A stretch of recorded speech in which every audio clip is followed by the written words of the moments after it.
the whole issue of leadership. Oh, one sec. Were valuable because they empowered the people with whom I was talking to kind of get their hands on the steering wheel of the phenomena instead of merely to be kind of like praying for it. Would it be fair to say that finding the right words is important because that lets you know that they know, and vice versa? I mean, otherwise, how would you know? Yeah, initially, yes. No, that's very good. Initially, yes. In other words, the words somehow ring with the experience. So they say, yeah, that's what I've been trying to talk to you about. That's what I think happened to me. That sounds like it's right. But if that's all it was, that would be trivial for me. What is more important for me is that literally the use of language, and language, I know we all know, is not merely words and syntax and so forth. The way I came to that expression was by struggling to come up with an expression which empowered people to own that phenomena which they had, I don't want to say experience, which had occurred. Yeah, which had occurred. So that's how I came to talk about it that way. I didn't come to talk about it that way because I thought people would understand it talking about it that way. As a matter of fact, they don't oftentimes. I don't talk about it that way because I think it helps people to explain it, because oftentimes it doesn't help them to explain it. But I do notice that in talking about it that way, people are empowered with respect to the phenomena. That is to say, they are able to create it. They are able to see themselves as the author of it. It's accessible to them. So that's how I came to say that. What was it? Oh, the training. Well, yeah. Okay, yeah. Could you say something now about what the training process is and what it's supposed to do and how it does it?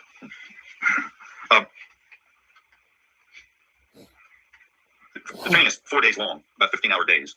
Some brilliant person figured out that why the days were 15 hours was because the training wouldn't work unless people were fatigued. I mean, clearly, the training is done in 15-hour sessions because that's what you need in order to fatigue people and all those other things. I know you all know about that, and I do. The people that we've done the training with in the 60 hours over 2 weeks, they got fooled. They didn't know about that or whatever it was. And the people we've done the training with over 3 weekends, like we always do the training in prisons over 3 weekends, they didn't know that they needed to be fatigued for the training to work for them either. That's again one of those charges, which I really always love to hear.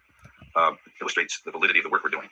So at any rate, sorry to be off on my own tangent there. So the training's 60 hours long, and it's got parts to it because we're trying to understand it. We're trying to explain it to ourselves, so we divide it up into parts. Now, you should know that the trainers are virtually all people with professional backgrounds. They're either people with long experience as managers or executives, people who are fine artists, people who are psychologists. There are psychiatrists in the trainer body. There are physicians, MDs in the trainer body. There's lawyers. So they're people who are already highly trained in the sense in which society considers people highly trained.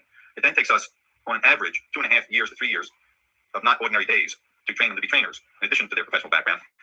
Probably in ordinary, I mean, these are really trainer candidates work all the time. They're trainer candidates all the time. It's a program of immersion. So it's like a 5-year program, maybe longer. But anyway, so I'm going to give you an answer about what happens in the training in 2 minutes. That takes us that long to get people who've been through the training. So I'm going to break it up for you. So the first part of the training is designed to let people see that some of the things which they think are true, they only believe to be trtrue, and that there's a distinction between what you believe and what's true, and they might even coincide, but they're still distinct. It's also the first half of the first day is designed to give people an opportunity to recognize that they've got lots of pretenses in their lives, and that they really are pretending a lot. They're kind of pretending, for instance, that their marriage works, or they're pretending that they want to do the work they do, or they're pretending that their life works, to say it in general terms, and perhaps the truth is it doesn't. So let me say that kind of takes us through the first day. I'm trying to go quickly. There's 2 parts of the second day. The first part of the second day is that people learn that there's a distinction between concepts about living and the experience of living. And they discover if they have not been experiencing life, they've been conceptualizing life. They, for instance, begin to observe for themselves that the idea that I love my wife is different than the experience I love my wife. And for the most part, I live with the idea that I love my wife. And very frequently do I ever have the experience that I love my wife. And the experience I love my wife has a hell of a lot different outcomes than the idea. Okay. Can you say something on those things so far? Excuse me, just say we don't have too much time. I don't want to take too much time just outlining the training, since many of us are familiar with it. And we do want to link it somehow to this discussion to the issues of authoritarianism and those problems. I just don't want to... let me say a little bit. I don't see how we can question that, but training is... But maybe I can kill 2 birds with 1 stone, Dick, by relating it to authoritarianism as well. One of the things I think is very important for you to know is that the training is done. The training is a mass-produced, custom service. So we produce it massively, but the service is totally customized. So that if there are 250 people in the training, there are 250 different trainings.